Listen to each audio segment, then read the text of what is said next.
Improving sprint speed is the holy grail for the majority of athletes, but how do you actually get faster?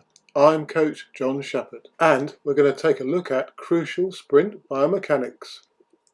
We're going to take a look at some of the fundamental data obtained by World Athletics from elite sprinters and see if we can apply that to young developing sprinters. We're going to take a look at ground contact time, and in particular the difference between the eccentric braking phase and the concentric propulsive phase of sprinting. We're also going to take a look at stride frequency and in particular stride length. Okay, so let's consider stride length initially. Now, stride length is the product of technique, optimum technique of course, but it's also incumbent on the force that you put down into the track surface.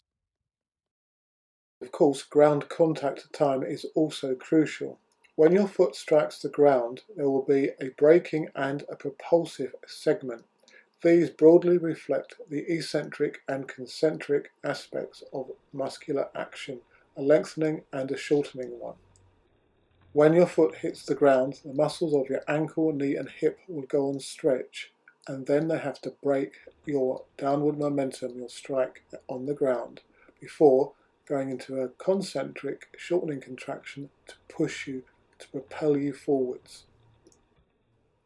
For a good part of the following, I'm going to use the biomechanics data from the women's 100 metre final at the London 2017 World Championships, which was won by Tori Bowie. Let's start with what happens on ground contact and during the propulsive phase. The red elements indicate the braking phase, the eccentric element of the contact, and the green, the propulsive phase. You'll see that in all cases the eccentric braking phase is quicker than the concentric phase where propulsion occurs. However, Tori Bowie has one of the quickest energy returns in that her eccentric phase is quicker than many of the other athletes, and this enables her to exert more force. However, it's not quite as simple as it's what you do in those milliseconds when you're on the ground. So it's about the reactivity, the leg stiffness, and the power and strength of the athlete in terms of what they can do in that eccentric-concentric coupling. Now, drop jumps are a great way at developing both eccentric and concentric ability, and there are lots of videos on the channel as to how to use them. Relevant sprint drills will also be valuable. Here, the athlete is striking the ground really quickly in an attempt to generate more force from the contact. And of course, weight training is also a crucial factor in developing the necessary strength and power. Now, I mentioned in a caption other biomechanical factors, and as this video is primarily focusing on the biomechanics of sprinting rather than the conditioning aspects, I want to go into a little bit of detail about those now. On screen now is the World Athletics biomechanics data on the women's 100 metre final from London on touchdown and the propulsive phases, but specifically looking at the joint angles involved. I suggest that you study these and then make reference to your own athletes to see whether or not your athletes' angles are roughly in keeping with those of the elite. Now, it's going to be a rough comparison unless you've got access to high-speed cameras, etc., etc., but at least it will give you an idea and look at, in particular, the extension needed at the thigh and in particular at the ankle as well on toe-off. And what could be more important, the timing and placement and positioning of the correct angles in the sequence of the sprinting action. So making sure that the thigh and the knee are in the correct position at toe-off, for example. Another thing we coaches look for when developing our sprinters is where the foot contacts the ground in proximity to the athlete's centre of mass. And the table that's going to appear again on screen will give you an indication of where the elites place their foot. Basically, it's marginally circa 40 centimeters in front of the center of mass on foot strike. Now, joint angular velocity is also crucial to sprint performance, and the quicker you can move your limbs, for example, the leg from the back of the body to the front, the quicker you're going to be. Okay, so let's take a look at swing time, and the definition is coming up on screen now.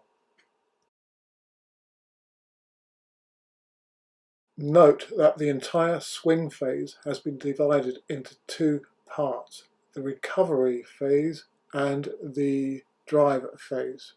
Quoting World Athletics, the recovery phase has been defined as the time between toe-off and the point where the knee joint is beneath the whole body centre of mass. And the driving phase has been identified as the point where the knee passes beneath the whole body centre of mass until touchdown. So what value is this? Well, the lower the percentage of the recovery phase in terms of the swing, this could well tell us about the lower heel recovery that's being touted by many contemporary sprint coaches at the moment as a way to run faster. It's been suggested that checking the heel recovery slightly and not letting the heel come all the way up may enable the leg to come through quicker and therefore create greater force on foot strike and therefore greater potential velocity.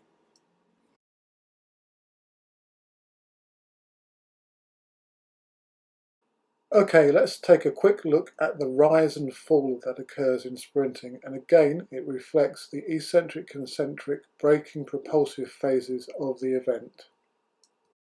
If I've understood this correctly, the sprinter's centre of mass will drop by a centimetre or so on ground contact and will then elevate by 5 or so centimetres on toe-off.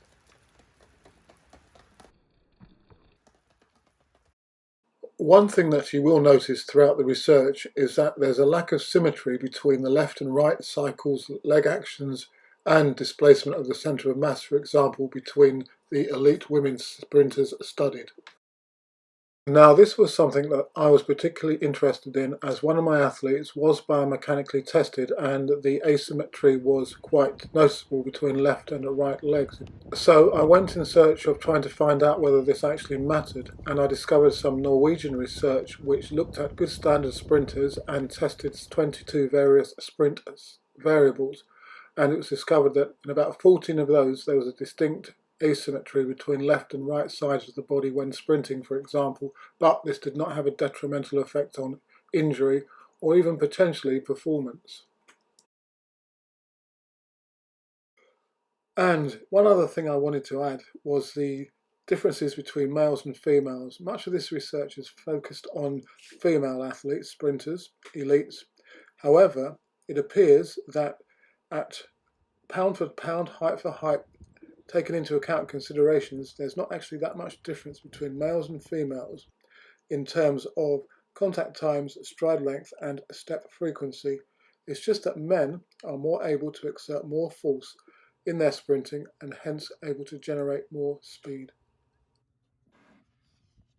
Hopefully the information provided in this video on sprinting will assist you if you're a coach or if you're an athlete in better understanding how biomechanics can affect the velocities achieved by you or your athletes.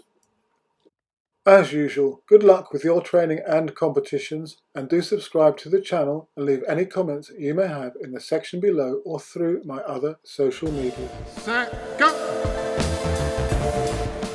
I've had the free lap timing system for a number of months now, and I've been putting it to the test. If you'd like to find out more about it and potentially purchase a system, then do contact me directly. But here's some information. The system is extremely portable and accurate to 2/1000th of a second. You no longer need to take up 3 lanes to time your athletes. Place the TX Junior Pro transmitters down on trackside, set up the app on your iPhone or phone or tablet, and you're ready to go. The FX chip BLE attaches to the waist of the athlete, and that's what sends the time to the receivers. It's simple and effective. It's been a great motivator and way to compare performances across the training year, not only between our athletes, but with norms established by other jumpers, for example. We can now really see how fast we are.